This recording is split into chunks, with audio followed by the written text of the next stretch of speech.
Welcome to Unfrazzle, a podcast for solo business owners with a big vision who are ready for a kinder, more sustainable approach to productivity. I'm Louise Miller, and each week I share bite-sized insights to help you step away from the hustle, stop faffing and stay focused so you can make your brilliant ideas happen and make a bigger impact in the world. So grab yourself a cuppa and let's get started. If you've read all the books, tried all the apps and spent a small fortune on planners, but you still haven't found a way to plan that works for more than a few days or weeks at a time, you are not alone. And it might seem like everyone else has it sussed, but believe me, they don't. There are many people just like you who are brilliant at what they do, but who find it hard to create plans that they actually stick to. And you might say that that doesn't matter, right? As long as you're showing up and doing your thing, then it's all good. Well, it might be fine for you to carry on as you are if you're happy to stay where you are. But if you want to grow and make a bigger impact, that's going to be tricky if you're always feeling like you're flying by the seat of your pants. So today I want to share with you the common mistakes I see business owners make when it comes to planning. And the first mistake is only planning when things feel particularly chaotic. So we've all been there. Those moments where you're juggling so many things, so many ideas, demands on your time, things you need to remember, that your head starts to spin and you can't think straight. So you grab a fresh piece of paper or a blank Trello or Asana board or something like that and you get organised. And when everything is nice and tidy, you feel so much better, at least for a while. But those feelings of overwhelm soon reappear and you're back to square one, stuck in this cycle of doom where you feel really busy and overwhelmed. You decide you're going to make a new list to make yourself feel better. And it does feel better for a bit, but still you're not getting things done. And then you just keep going round in that circle. And what I want you to remember here is that writing a new list to get you out of panic mode is not the same as creating a thoughtful plan that's actually going to help you stay out of overwhelm. And the second mistake is not reflecting on the previous month, previous quarter, previous year. So I don't know if you've noticed this too, right? We're always in such a hurry and so fixated on the things we haven't done that we rarely pause to look back and notice how far we've come. So what if you could use the time you set aside for planning as an opportunity to look back as well as forward, to celebrate your achievements and reflect on what's been going well? And wouldn't it be helpful to acknowledge the things that didn't go so well too, to notice where you let yourself off the hook with important but uncomfortable tasks and to spot the limiting thoughts that could be holding you back? And when you never give yourself time to reflect on those things, to reflect on what's gone before, you miss all those valuable lessons and then you are so much more likely to keep repeating the same mistakes and your productivity will suffer. So if you want to get there faster, sometimes you have to slow down, and that means taking the pause to reflect and kind of notice those lessons. And the third mistake that I see a lot of people make is not being clear about what they're aiming for.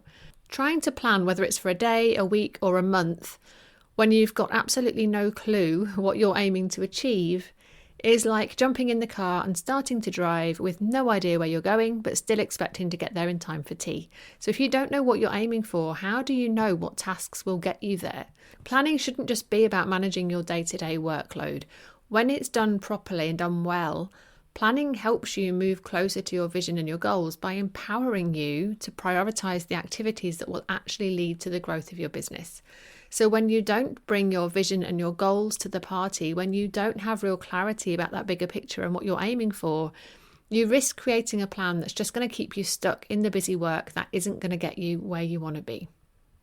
And the fourth mistake I see so many business owners make is creating a plan that doesn't actually allow for their capacity. So if you're making a plan, whether it's for your day, a week, month, or even a year, you need to factor in how much capacity you have for getting stuff done during that time. So I know that sounds really obvious, but the trouble is many people don't actually know how much capacity they have, or they think they know, but they're not actually seeing the full picture. So for example, they might know they have a speaking gig later in the month, but have they also factored in the time that's needed to prep the talk? Maybe they want to create a new lead magnet, and also the time that they might need to rest and recharge afterwards, particularly if you're an introvert and that kind of thing really drains your energy. They might know that they've got a few call-free days coming up in their diary, but have they also factored in their kids' dentist appointments or the session they need to plan for their membership and the email they need to write to their list? So they might know they've got some space at the end of a packed week, but have they factored in what all of that busyness at the start of the week is going to mean for their energy levels and their headspace? So if you sit down to plan without first thinking all of that through, you're destined to make plans you can't stick to. Not because there's anything wrong with you, but because your plan wasn't realistic based on what's going on in your life. And number 5 on my list of common mistakes that might be hurting your productivity is not protecting time for what's important. So once you know what you're aiming for and you've written a list of things you need to do to get you there, what do you do next? So for many people, their planning stops there. They've got their list and then they launch straight back into doing mode. But if that's your approach too, there's a good chance that you won't get round to taking action on the most impactful things on that list, because your time will get taken from you, right? A client will book themselves in for a session, or you'll say yes to a virtual cuppa. You might spend way more longer than you'd intended scrolling LinkedIn, and you could be doing all of that slap bang in the middle of an empty morning when you could have been writing your blog if you'd only protected the space for that. So if you don't protect time for what's important, if you don't put these things in your diary, something else will steal that time away from you. I can almost guarantee it. So the 6th mistake on my list is not actually looking at the plan and using it to inform your days. So hands up if you've ever invested time and energy putting together a plan only to shove it in a drawer and forget about it. Now, obviously, we don't do that on purpose, but what happens is that creating that plan gives you a sense of achievement. So you've wrangled those priorities into some sort of order. You've got everything out of your head and onto paper. That feels really good, right? But the truth of the matter is that you still haven't actually done any of the things that need doing, because the plan that you just created is just the starting point. Next, you need to use it. And again, I know that sounds really obvious, but this is actually where a lot of people fall down, because they put this plan together and then they don't look at it often enough. And so they end up back in reactive mode, being pushed and pulled around by whatever's shouting the loudest, which means all of their exciting projects and the ideas they want to be working on don't get a look in. Mistake number 7 is using your plan as an instrument of self-flagellation. So do you plan out your day, your week, your month, or even your year, and then give yourself a really hard time when you look back and realise that you didn't do half the things you'd intended? This is so common. So many people make a plan and then use it as a stick to beat themselves with. If things don't work out in the way that they'd hoped, they start to think there's something wrong with them.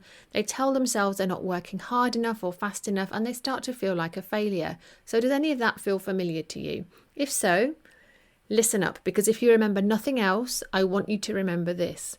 Your plan should guide and support you, allowing you to recalibrate if things go wonky. Your plan should never make you feel less than or like you're failing. You're doing the best you can, right? Life happens and we all get to the end of the month and find there are things we didn't get done. That's just being human. I really would love it if you could just adjust your relationship with your planning so that it feels like something so supportive rather than something that you beat yourself up with. And mistake number 8 is believing you can do it all yourself. So don't get me wrong, some people can plan and then take action on their own, but there are fewer of those people than you might think. And when you're busy, right, having the discipline to stop and plan regularly is hard, particularly when you're left to your own devices.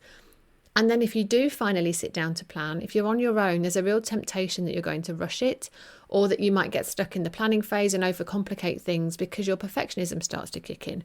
So as you're perhaps realising by now, there is a lot to consider if you want to create a plan that serves you, that feels good, and that actually translates into action.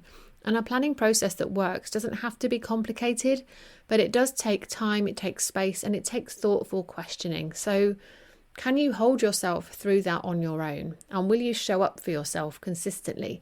If so, that is amazing.